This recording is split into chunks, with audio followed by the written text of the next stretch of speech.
Hello ka-homebees! Tara, mag-final packing tayo ngayon. Yan. So, ito yung ating fruit teas. And so, habang nagpa-final pack ako, naisip ko kung gaano ba ka-crisis ready ang negosyo natin. Or, naisip nyo rin ba kung gaano ka-crisis ready ang inyong negosyo?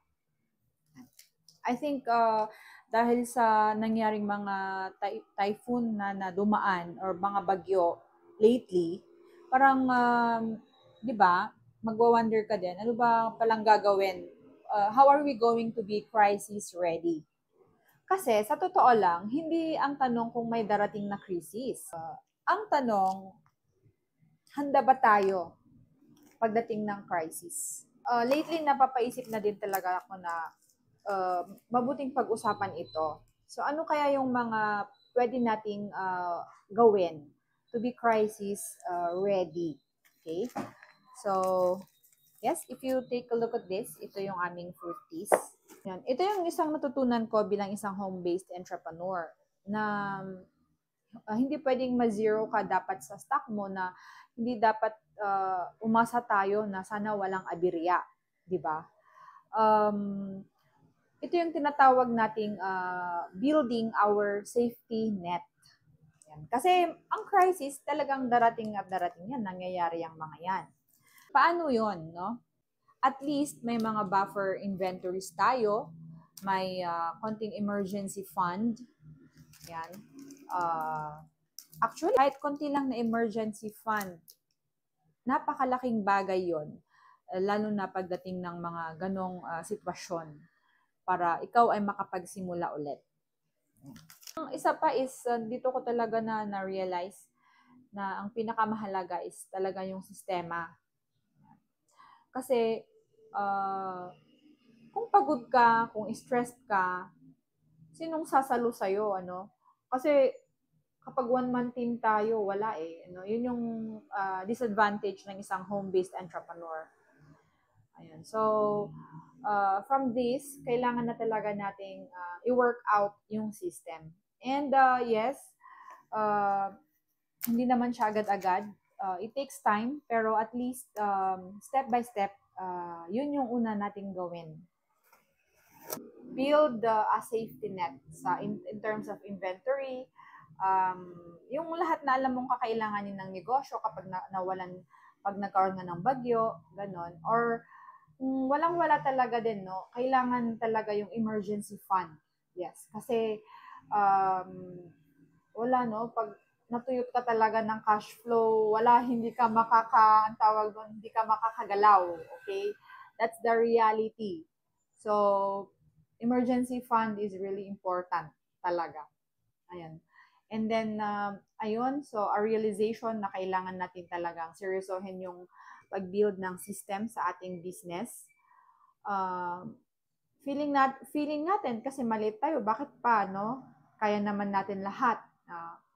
Hindi. Ako, na-realize ko talaga, wala. Pag hindi ako din gagalaw, hindi rin gagalaw ang negosyo. So, it's not a business. So, parang work na rin siya, ganon, di ba? And so, yung ibang way pa is to be crisis ready, we have to diversify where we sell. Yes. Lalo sa atin, no? Sa ating mga product, kung wag lang tayong naka-base sa isang channel of selling, no? Pwede sa online, sa offline, ganon. Offline. Sa offline, yun, kapag may pwesto ka, ganon, or meron kang mga sinusuplayan na resellers, mga ganon. And may mga iba pa, yan, may physical store ka, ganon. Sa ngayon, yung mostly naman na affected kapag may mga crisis is lalo na yung pagdating dun sa logistics, you know? Sa online, madi-delay, mga ganon. Yeah, make it a way na yung pag-reach nila sa product mo is, tawag doon, meron physical. Ako yung problema ko is, ngayon, one-man team ako. So, sa totoo lang, hindi ko ma-reach yung target na production. Yan. So, I don't know, maybe in the near future, ngayon, in next year maybe, magta-target na kami talaga ng production. So, sana may makasama tayo. Ayun, pray ko din kay God na sana dumating yung mga tao na na kasama ko. Ganon, no? Mahirap din talaga kasing maghanap ng tao, kaya lang. But we need to accept na the business is not gonna run by you alone. With you alone. No? Yan. So, diversify how we gonna sell. So, maraming stream or yan. Yun yung kagandahan din sa ganitong business. Pwede kang magkaroon ng reseller, ganun. Pwede kang magbenta online. Dito, marami kang i-offer, ganun. So far sa akin, nakafocus pa lang ako sa online. Meron kaming mga reseller. Yan. Pero konti pa lang. Una, aminado din ako nga dahil sa kakulangan ko ng kasama at hindi namin ma-hit yung production. Yun yung i-workout natin. Yan. So, isang mahalaga din na pang crisis ready is that relationship are our real insurance, no? So, ano yun, 'di ba? Sa crisis, hindi equipment or hindi yung mga produkto ang tutulong sa iyo, tao, 'di ba? So, as a business owner, you maintain your good relationship sa supplier mo, sa mga reseller mo, sa mga customers mo, sa mga tao, sa mga kasama mo na nakakaintindi kung may delays, ganon. Diba? Yung mga reseller mo na loyal pa rin kahit may delay nga dahil sa bagyo or ganon. Diba? So, let's invest. Since no man is an island, let's invest in more on invest in communication and let's invest in communication, transparency, and of course good service. So because of if we do this, if we really invest in our if we really build relationships,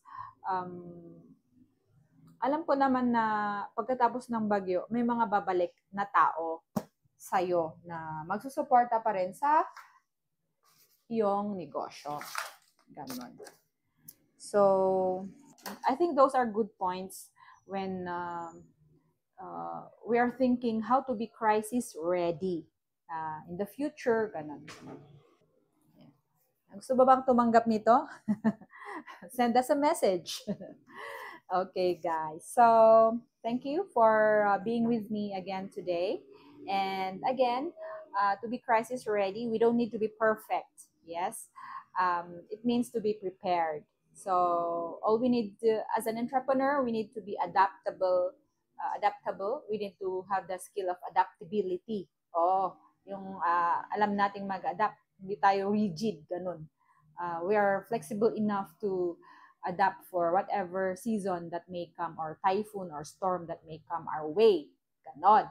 So, ngayon, again, isipin natin na habang nag-work tayo ngayon, ang isang question na dapat nating isipin is, ito yung isang question na pag-isipan natin. Kapag may bagyo ba or if a crisis hit, ready ba ang sistema natin? Ready natin.